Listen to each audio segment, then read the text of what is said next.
لما واحد يطلب منك كوباية شاي ويقولك عليها نص معلقة سكر، فانت من كرم اخلاقك بتدخل تعمل له كوباية الشاي وتحط له عليها معلقتين سكر. ودي عادة المصريين، ان احنا اي حد يقول لنا اي حاجة لازم نزود عليها، وبنحس ان ده كرم اخلاق مننا وكرم من جوانا عشان الناس مش بخيلة. بس بالتالي لما تيجي تقدم للي طلب منك كوباية الشاي دي مع معلقتين السكر، ممكن تلاقي منه رفض، او تلاقي منه ان هو مش قادر يكملها او مشمئز منها ورافضها تماما. ده معناه ايه؟ ان في ناس ما بتقدرش الحاجات الحلوة اللي احنا ممكن نعملها لهم، وفي ناس ممكن تقول احنا ما طلبناش منكم انكم تعملوا الحاجة الحلوة دي، وفي ناس ممكن تقول لك انا مش قلت لك اعمل واحد اتنين تلاتة، خليك ماشي عليهم لو سمحت.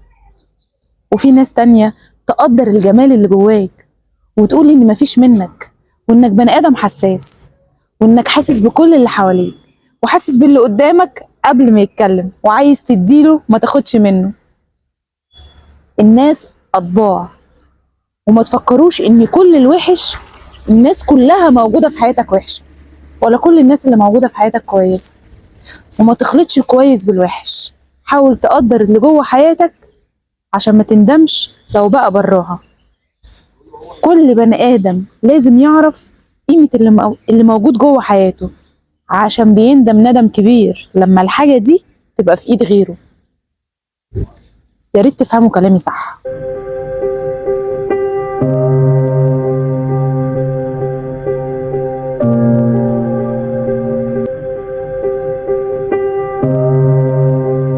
مش كل الناس بتشوف كل ده كرم اخلاق منك، في ناس بتشوف ده تطفل منك، وان انت بتعمل حاجة انا ما طلبتهاش، ويتعاملوا معاك بمنتهى الجحود، لا ومنتهى الكبرياء، اللي هو عملت زي ما عملتش.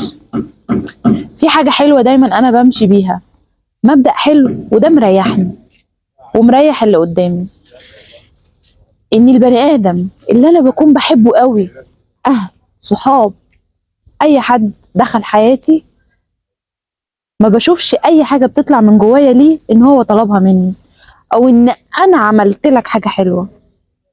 انا بشوف ان الاحساس اللي جوايا الحلو طلع في تصرفاتي، فما ينفعش اجي في يوم من الايام اجي اقول انا عملت لك، ده انا عملت وعملت وعملت.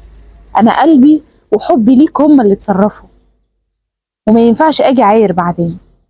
انما الناس اللي بتقول انا عملت وعملت وعملت، انتوا ناس بتبقوا منتظرة مقابل قصاد الحاجة الحلوة اللي انتوا بتعملوها او بتدعوا انكم بتعملوها عشان يتقال عليكم ان انتوا كويسين.